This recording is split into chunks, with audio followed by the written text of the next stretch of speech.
Why should the European Union care about a war in Ukraine? There is no need to even mention political instability due to guaranteed increased Kremlin interference, or economic consequences from losing the Ukrainian market and Russia seizing Ukraine's resources, or the humanitarian crisis caused by an unprecedented number of refugees. No, all of that is secondary. The primary threat is a direct military one.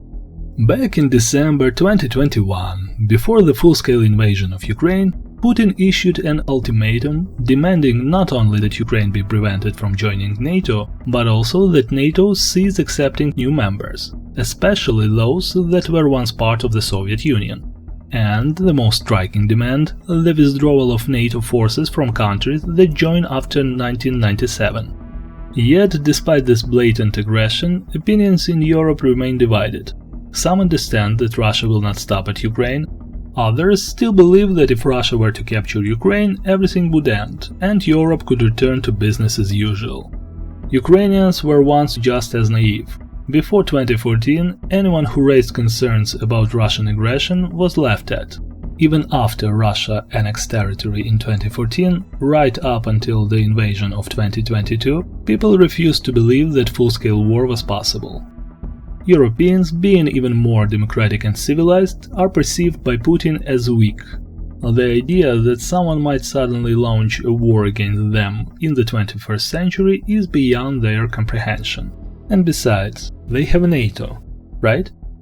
How could Russia take on NATO when it's struggling against Ukraine?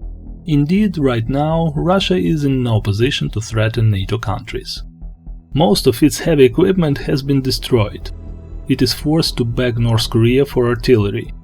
It is pulling everything it can out of storage, including World War II-era tanks, museum pieces and props used by Mosfilm. That is all true, but the key words here are right now. What happens if support for Ukraine is cut off and Russia is allowed to win simply by throwing endless waves of cannon fodder into the fight, something the Kremlin is willing to do without hesitation? For the next few years, stability might seem to return. Russia will need time to digest Ukraine, wait for some sanctions to be lifted, resume energy exports, and replenish its military stockpiles. It is entirely possible that even Moldova would be left alone, provided it doesn't insist on joining the EU. Belarus is already officially part of the so-called Union State, and after the eventual passing of its longtime ruler Alexander Lukashenko, it will undoubtedly be absorbed into Russia. Before Europe even realizes what's happening, a monster with an army of at least 2 million will be looming over it. And what about NATO? The alliance has a total of 3.3 million troops, well equipped with cutting-edge military technology. However, 40% of NATO's forces belong to the United States. Iranian general, eliminated in 2020 by order of President Trump, once argued that by supporting conflicts in different regions, one could weaken US influence and force it to retreat. Today, EU leaders are questioning whether America will step in to protect Europe if simultaneous conflicts break out in Taiwan, Korea, or the Middle East. And what is NATO without America? It's worth noting that the second largest military force in NATO after the US is Turkey.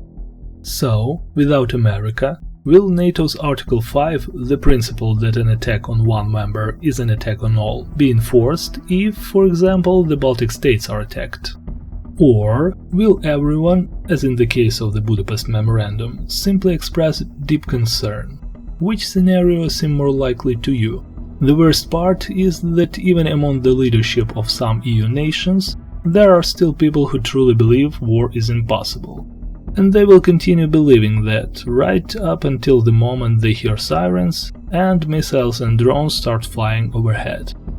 But fortunately, the majority of NATO and EU leadership understands that this must not be allowed to happen.